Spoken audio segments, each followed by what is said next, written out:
Ito ang magandang balita na dapat malaman ng taong bayan. Senator Rodante Marcoleta may malaki at nakakagulat na ibinunyag sa publiko na dapat malaman ng taong bayan at tila ayaw ipalabas ng mga bayarang media. Umano'y tinatagong lihim ng Senate President Tito Soto at ni Ombudsman Boying Remulla. Matapang at tila tahasang ibinunyag sa publiko ni Senator Rodante Marcoleta. Gaano nga kaya ito katotoo? Ating alamin. Pero bago tayo magpatuloy, kung bago ka pa lang sa aking channel ay huwag mo nang kalimutang mag-like, comment at mag-subscribe para lagi kang updated sa mga susunod nating video.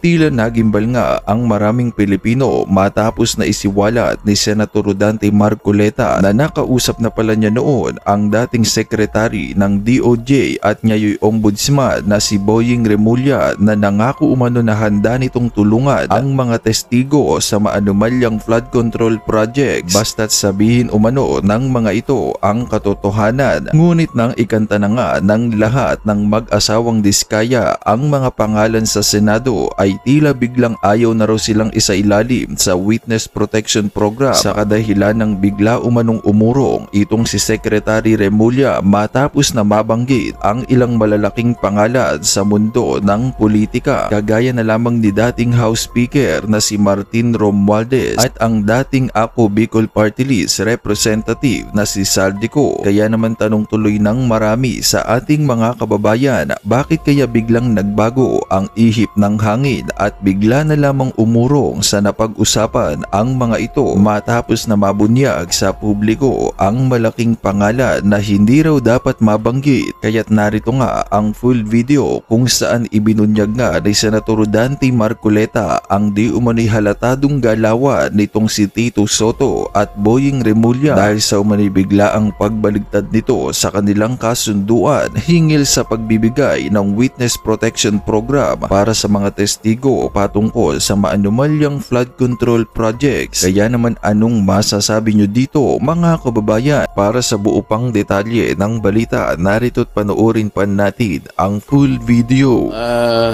Sa tamang pagkakataon, I'm going to confront the Secretary of Justice kung bakit niya sinabi yun. Sapagkat malinaw naman po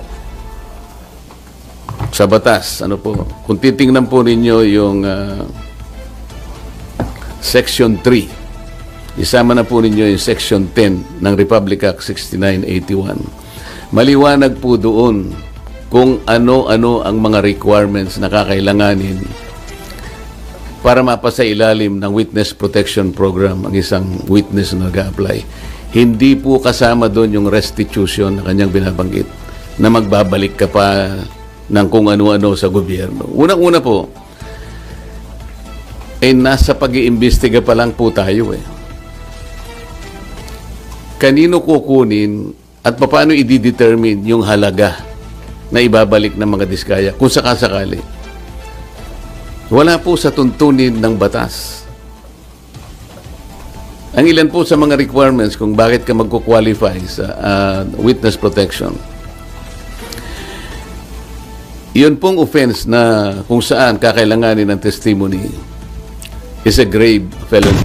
At hindi natin palalagpasin ang katarantaduhan ng gobyernong ito. Akala nila pagkatapos ng mga palusot nila at diversion na ginagawa nila ay lalagpas sila sa mga ganitong klaseng patutsada nila. Hindi, kasi alam nyo mga kababayan, ang tindi ng laban natin ngayon Ang laban natin ngayon, hindi lamang po laban sa mga pinklawan, sa mga komunistang animal na mga terorista, pati ho sa media. Ay talaga nga naman ang media, Ang media noche, alam naman po natin yung mga yan, talagang karamihan sa kanila.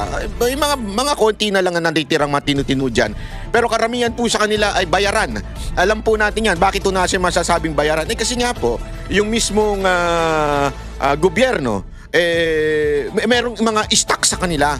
Ibig sabihin may pagmamay-ari, may shares doon sa kanilang kumpanya. Alam mo, dapat isabatas yan, ipagbawal yan Dahil kung atin pong sinasabi na fourth state ang media, di ba? Fourth state ang media, Ang ibig sabihin po nun, di ba, ang executive, legislative, at saka itong judiciary ay independent, supposedly. Pero nakikita naman natin sa Pilipinas na hindi totoo yan, di ba? In a very, very realistic, hindi nangyayari ho yung pagiging independent ng tatlo na yun.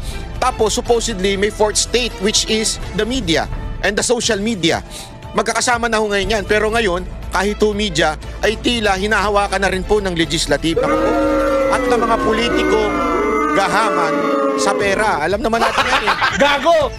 Di ba po? Kitang-kita natin yan. Sila ho ay merong mga shares sa media. So definitely, imposible yung magkaroon ng tamang pananaw kung ganyan. Kaya nga patuloy natin sinasabi dito sa ating page na ito sa mga banateros, kayo ang aming sandigan, kayo ang aming boss dahil kayo naman ang nagpapasahod sa amin eh. Sa bawat views na pinanonood ninyo, kayo ang nagpapasahod sa amin. Kaya ako, mga kababayan, ako particular wala akong pakialam kung may tatamaan sa sasabihin ko. Wala akong pakialam. Ako po kasi yung tipo ng taong meron akong mga resources na hindi ko maaaring pangalanan, pero may mga alam po tayo bago po tayo nagsasalita dito. At alam nyo mga kababayan, minsan masakit man ang katotohanan, talagang tatamaan ng marami sa atin dahil alam mo, makikita ko talaga yung mga kakabalastugan ng iilan sa atin, lalo na yung mga politikong sarili lang naman ang pinopromote. Sa totoo lang. Huwag tayo, naaamoy ko yan eh. Oo, aso kasi ko eh. Malakas ang pang-amoy ko. Lalo na sa mga mababantot na politiko. Yan ang katotohanan. Hindi ako nagbibiro. Naaamoy ko kagad yan kasi sanay na tayo sa ganyan eh. Yung mga feeling hero na politiko. Yung para lang sa sarili nila. At ay naku po, malakas po ang pang-amoy natin dyan. At wala tayong pakialam kahit tamaan po sila. Bakit to? Kayo naman po mga viewers ang sumusuporta sa amin. Diba? Kaya nga ako sinasabi nila, vlogger ka lang, banat bay. Vlogger ka lang. Anong lang? I mean, sa akin bakit nyo nilalangang lang ang vlogger? Tandaan ninyo, 2016, vlogger ang nagpanalo kay Pangulong Duterte. Walang kumamping media dyan. Vlogger lang ang kumampi kay Pangulong Duterte. Yet, nakita nyo naman, di ba? Kung paano nanalo si Pangulong Duterte through the people. Not me I'm not saying akong vlogger Lahat po ng vlogger. Kaya, galangin natin. Kaya nga patuloy ko sinasabi sa mga kasamahan ko, iangat natin ang antas ng pagbablog. Huwag tayong papasok sa fake news. Alam na nating sablay itong post na ito. Huwag na nating sakyan. Alam mo kasi may mga vlogger nga naman din na kung may fly-by-night na media, yung tinatawag na media-medyahan, meron din ganung vlogger. Yung vlogger-vloggeran. Nakahawak lang ng cellphone, vlogger na. Dapat iangat natin yung antas ng pagiging vlog. Dapat, pag sinabing vlogger, may respeto. Totoo, matapang, walang pinapanigan. Talagang merong bagang paninindigan at walang boss. Yan yung pinagkaiba natin sa media. Yung mga media, ang daming boss niyan. Ang daming dadaanan niyan para lumabas yung balita. Bawat dadaanan niyan, may binigyan na ni ganito, binigyan na ni congressman, binigyan na ni ganyan. 'Di ba? Binigyan na ni Sabi ko sa inyo, may mga PR machine ang Pilipinas. Marami diyan ang trabaho PR machine. Sino 'yon? Halimbawa, ako politiko, kakausapin ko si PR. Kakausapin ko, ito yung kwento, ito yung script. Bahala ka na kumausap sa mga media. Yan ang totoo. Alam mo yung mga media, kakausapin. Kasi barya lang ang sahod yan eh. Hindi ako nagbibiro Iko-compare mo sa vlogger, barya lang ang sahod yan. Hindi ako kaya nga yung mga media nagiging vlogger eh. Tapos, ang gagawin, syempre may pera. Tatanggapin nila ngayon yun para baguhin yung kwento. Ang vlogger, hirap sila. Depende na lang kung pipitsugin vlogger. Pero kung ang vlogger medyo angat-angat na, hirap sila dyan. Hindi nila makukuha basta-basta yan. Kasi ayaw nilang masira yung integridad nila sa views. Halimbawa, halimbawa lang, bakit ako papayag doon sa nag-alok sa akin ng 500? Diba, nakikwento ko sa inyo ito at napatunayan natin yan through other testimony. 500,000, baratan lang si VP Sara Duterte. Bakit ko ba kagatin yun? I mean, kaya ko naman kitain yun. Sabi nga, ano ang tawag doon? Basic yan, basic. 500,000, basic yan. Kayang-kaya natin kitain yan. Bakit ko kakanain yan? Bago ba kayo? Sisirain ko yung integridad ko. Sisirain ko yung katulad ng ginawa ng tarantadong Pinoy. Kilala nyo si tarantadong Pinoy? Diba? Ibinenta na yung kaluluwa para lang doon sa amount na yun. O kung magkano man, scholarship, pabahay, pachup. Hindi ka ko nung masabi yun Di ba? Ibebenta ko ba? Hindi. Kasi nga, yun ang kabuhayan ng animal na yun. Tayo ang mga matitinong vlogger na nasa social media, especially YouTube, na nagpapakita ng muka, kaya natin kitain yan eh. At yung kita dyan, sabihin na natin, kikita ka na 500 kada buwan, ganito. Hindi ako magpapaka-plastic sa inyo. I'll be honest with you. Ba't di ko kinagat yun? Tanginang yan, 500,000, sige, kitain mo ng ilang buwan yan. Katulad ngayon, nilaglag na nila yung mga vlogger nila. Hindi, ang dami na nilang nilaglag na vlogger ngayon. Nagkukumahog na yung mga animal na yan. Hirap na. Bakit? Yung nagbabayad sa kanila, laglag na eh. Di ibinenta nyo na yung kaluluwa nyo doon sa tao na yon, na politiko na yon. Laglag na yung politiko na yon, na nalaman na talagang kurap. Di patay ka ngayon. Bakit? Sira integrity mo. Paano ka ngayon magbablog? Sira na integrity mo. Kung kinagat ko yung 500 na yon, laglag na yung putang inang politiko na yon. Di iwan ako sa ere. I mean, in the long run, you will earn that. Kasi yung integrity mo nandyan eh. Hindi mawawala. Ipaglalaban mo. Ba't ko sinasabi to, mga kababayan? Hindi ko sinasabi to para ipagmalaki ang sarili ko. Hindi yun. Sinasabi ko sa inyo to kasi maraming naninindigan na vlogger para sa inyo. Para sa mga kababayan natin. Kasi kayo naniniwala sa amin. Kayo ang aming tawag dito, nagpo-provide ng aming sahod sa pamamagitan ng views. Yung iba sa pamamagitan ng membership. Maraming salamat po. Palakpakan nyo ang nagpapamember. At least, kayo ang nagbabayad sa amin. Lahat naman tayo kailangan ng pera eh. Pero kayo ang nagbabayad. Taong bayan ang nagbabayad sa amin. Yung mga midya-midyahan dyan, sino nagbabayad? Politiko. Kaya tingnan ninyo, pag nagsalita mga Duterte, hindi nyo ba napapansin? Pag ang Duterte nagsalita, ang gagawin nila, pipick upin. Bakit? Alam nilang news magnet ang mga Duterte. Pangalawa, pag binanata nila Duterte, may kita sila doon sa kanilang mga amo. At pag minali nila si Duterte, may kita sila doon sa amo. Tapos may views pa sila. Ganon sila eh, nagkukumahog sa pera. Kaya huwag kayo maniniwala na ang kurap lang ay etong mga politiko. Kurap din yung mga media na yan. Sagad sa buto yan. Di ba? Kahit nga po mismo si Lee Kuan Yew. Si Lee Kuan Yew po, kilala nyo naman kung pag-aaralan ninyo ang dokumentary ni Lee Kuan Yew, alam mo, isa yan sa mga talagang hinangaan ko. Malupit talaga yung leadership ni Lee Kuan Yew. At yan ang una niyang napansin. Ang mga journalist sa Pilipinas, ang mga media, corrupt sa Pilipinas. Kaya nga, vlogger ang sandigan natin. Tapos sasabihin ng ilan dyan, vlogger ka lang. Yung kalaban mo, congressman. So, ibig mo bang sabihin, pagka-congressman, mataas na? Ganun ang pananaw ninyo? Ganun ang inyong thinking? Abay, tangin na niyan. Magkakaiba pala tayo ng pinaglalaban dito. Huwag niyong kakalimutan, vlogger ang nagpanalo sa 2016 election kay Pangulong Duterte. Yan ang huwag niyong kakalimutan. Hindi congressman, hindi mayor, hindi gobernador, kung hindi taong bayan sa pamamagitan ng mga vlogger. Kaya huwag niyo nilalang lang ang mga vlogger. Ito, panoorin natin to kasi ito. Pasok. Muling nagpatutsada si VP Sara Duterte laban sa administrasyon. Ang bago niyang birada, namimili lamang daw ng katiwalang iniimbestigahan ang gobyerno. Yun daw ang dahilan kaya't hindi natitigil ang mga protesta. Nasa frontline balitang yan si Camille Samonte. Pili-pili lang daw ang mga iniimbestigahan ng administrasyon kaugnay ng katiwalian sa gobyerno. Yan ang diretsahang akusasyon ni Vice President Sara Duterte sa isang press conference sa Zamboanga City. Napansin daw ng bise na kapag madadawit sa issue ang Office of the President ay bigla umanong natitigil at hindi na umusad ang investigasyon dito. Pinipili nila kung ano yung gusto nila imbestigahan. At kung napapansin nyo, kapag medyo tatamaan na o merong tatamaan o tatamaan na talaga ang Office of the President, ang administrasyon sa investigasyon, ay biglang namamatay yung investigasyon. O nawawala, o nalilibing, o nalulubog yung investigasyon. So ibig sabihin, ang halimbawa niyan, di ba, yung kay Magalong, nung medyo tatamaan na, mukhang ang direksyon ni Magalong papunta ng Malacanang. Ginawan, inimbentuhan. Yeah?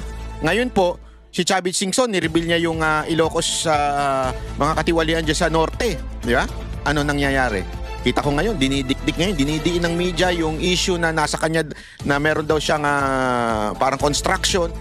Tapos nilinaw nga niya, ang ganda ng pagpalinaw niya. Sandali, wala kang budget na ibinibigay dyan eh. Paano magkakaroon ng ghost project dyan? Hindi nga binibigyan. Bigyan nyo kami, sisiguraduhin tapos yan. O, di ba? Ngayon, kung ano ang issue nila doon, kasi may construction daw. Matagal naman na yun. I mean, noon pa, kanila na yun. At noon pa, ibig sabihin, hindi yan yung naging congressman ka, naging governor ka, tapos nagkaroon ka ng construction. Hindi ganun. Alam naman natin na negosyante ho talaga si Manong Chavit, kaya yumaman ng ganyan eh. Not because of being corrupt. Mayaman siya because negosyante siya. Kita mo nga makipagpustahan eh. I mean sa boxing boxing. Di ba? Oh, tapos ngayon siya na. Every time na merong direction going to Malacanang, asahan mo, pumipreno sila. Ma'am, matakin mo Takin na si Romualdez nga gagawing state witness. Di ba katarantaduhan yun mga kababayan? Romualdez gagawin mong state witness? Mamaya pa-explain ko sa inyo. Meron talagang pagkontrol sa kwento. Hindi rin daw tiwala ang bise sa integridad ng Independent Commission for Infrastructure o ICI, lalo't ang Pangulo ang bumuo nito. Ang ginawa lang kasi ng Pangulo, noong tinamaan siya ng sarili niyang speech, na mahiya naman kayo, at nagalit yung mga tao, ang ginawa lang niya ay magpalit ng House Speaker at ng President ng Senate at gumawa ng ICI. Pero hanggang ngayon, wala pa rin nananagot. Maging ang desisyon ni Ombudsman Boying Remulla na muling buhayin ang investigasyon sa Formally Scandal, di pinalampas ni VP Sara. Kung sincero raw talaga ang Ombudsman, dapat muli ring buksan ang investigasyon sa overpriced laptop ng Department of Education, lalo't ayon kay VP Sara, kumpanya raw ni dating Congressman Zaldico ang contractor rito. Paniwala ng bise, ang selective investigation na ito ang dahilan kung bakit patuloy ang mga protesta. Sa kabila niyan, hindi raw suportado ni VP Sara ang panawagang magbitiw sa pwesto si PBBM. I never said Marcos resign. Ang sinabi ko, ma'am, unang-una, magpa-drug test siya. May challenge na siya galing kay Attorney Vic Rodriguez. And that is a hanging open challenge na hanggang ngayon ayaw niyang gawin. Na sinasabi ko, that is a betrayal of public trust. Tama yun, di ba mga kababayan? Kaya alam mo, nung pagpapanoorin mo yung buong video ni VP Sara Duterte, kung bakit niya sinasabing bakit di siya nananawagan ng Marcos resign? Hindi dahil sa ayaw niya. Baka kasi, yan yung twist ng iba dyan eh. O, kita nyo na, mismo si VP Sara Duterte, ayaw ng Marcos resign. Kasi ayaw niya, gusto niya si Marcos. Tanginang niya. Pakinggan nyo kasi yung buo. Sinabi niya yung ayaw niya, it's because wala namang mangyayari. Sa madaling salita, makapal ang mukha ni Marcos. Yung tatay nga niya, yung inabot ng 20 years na sinasabihan ng Marcos resign, hindi nag-resign. So sabi nga niya, nasa DNA na nila yan, yung makapal ang mukha. Oo, yan ang sinabi niya eh. Papanoorin natin yan. Yan ang sinabi niya. Tapos, ang talagang panawagan ay yung drug test. Di ba? Kasi at least, doon sa Marcos resign, pag hindi ka nag-resign, pwedeng there are a lot of reasons. Diba? And it's really parang ligtas ka doon. Lusot ka doon kung hindi ka nag-resign. Sabihin mo lang, simple lang sasabihin nila, sino ba yung nananawagan ng Marcos resign? Kukunting tao lang yan. Ganyan, di ba? Palusot eh. Pero sa sinasabing drug test, yung hamon na drug test, pag hindi ka nagpa-drug test, may ibig sabihin. Di ba? Nakukuha nyo yung kung bakit ay hindi nanawagan ng Marcos resign si VP Sara Duterte at nanawagan ng drug test si VP Sara Duterte. Kasi nga, pag humindi ka doon sa drug test, takot ka. Hindi kasi ako, halimbawa, amunin ako ng drug test. Anytime. Basta, doon sa lihiti mo tayo, hindi yung kontrolado nyo yung ospital na yun. Baka mamaya kontrolado nyo, paltan yung ihi ko, paltan yung dugo ko, yung buhok ko. Diba? You understand? Anytime. Kasi alam ko naman, hindi ako nagdodroga. Diba? Wala akong bisyo. Ang bisyo ko magserbisyo tulad ni Senator Bongo. Hindi, totoo naman eh. Wala tayong ganyan. Hindi natin yan sinubukan sa ating buhay. Yan ang masasabi ko, hindi natin yan sinubukan. Kahit nung elementary, high school, hindi natin. Ang pulburon lang na kinakain ko yung Goldilocks. Oy, promotion yun, hayop ka. Hindi, kasi masarap talaga yun, di ba? Bikini man. Gago! Totoo naman eh, di ba? Bakit kaya ayaw ni Marcos? Ako, hindi nga lang dapat si Marcos ang i-drug test. Dapat, si Romualdez, si Sandro, si First Lady, dapat yan, hamunin ng drug test. Hindi kasi alam nyo, Dali, sinisigurado ko lang yung bibitawan ko salita. Kasi sa mga mayayaman, sa kanila, hindi ko sinasabing itong mga binanggit ko ha. Sa mga mayayaman, yung cocaine, hindi drug sa kanila yun. ano lang sa kanila yung parang normal, parang sigarilyo. Parang ganun. Parang hindi siya parang bisyo ang mag-cocaine. Parang normal lang. Di ba? Pero ang problema kasi, kung ikaw ay public servant, it will cloud yung judgment mo sa mga bagay-bagay.